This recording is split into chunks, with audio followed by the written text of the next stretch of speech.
আরে ভাই, এত ঠান্ডায় বরফ দিয়ে গোসল করতেছিস, মরে কিন্তু যমরাজের কাছে চলে যাবি। আরে না, আমার কিছুই হবে না। জলপরি আমাকে ওষুধ দিয়েছে, এই ওষুধ খেলে আমার কিছুই হবে না। लेकिन ये साला कर क्या रहा है यहाँ पे?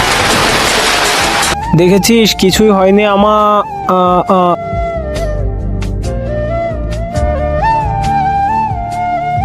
হ্যালো ইমাম সাহেব, একটি জানাজা পড়াতে হবে, তাড়াতাড়ি আসুন। আরে ভাই, আমি মরিনি, আমাকে তাড়াতাড়ি জলপরির কাছে নিয়ে চল। এখন নদীতে পাথর ছুঁড়ে মার, তাহলে জলপরি আসবে। আরে এর কি হয়েছে? আবে শালা, তুই যে ওষুধ দিয়েছিলি, ওষুধ খেয়ে গোসল করতে গিয়ে ওর এই অবস্থা। আচ্ছা, ওষুধ কয়টা খেয়েছিল? পুরো কৌটা শেষ করে দিয়েছে। আরে ওষুধ তো একটা খাওয়ার কথা ছিল। এখন ওকে আমি আর ঠিক করতে পারবো না।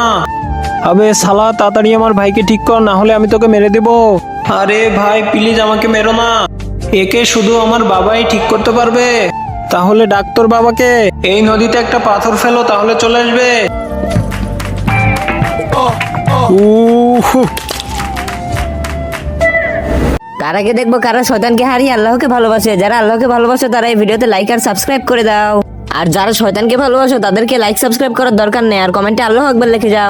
বড় একটা পাথর ফেলো, তাহলে আসবে। ঠিক আছে। ইয়া। আরো বড় একটা ফেলাও। আচ্ছা আচ্ছা, বুঝেছি।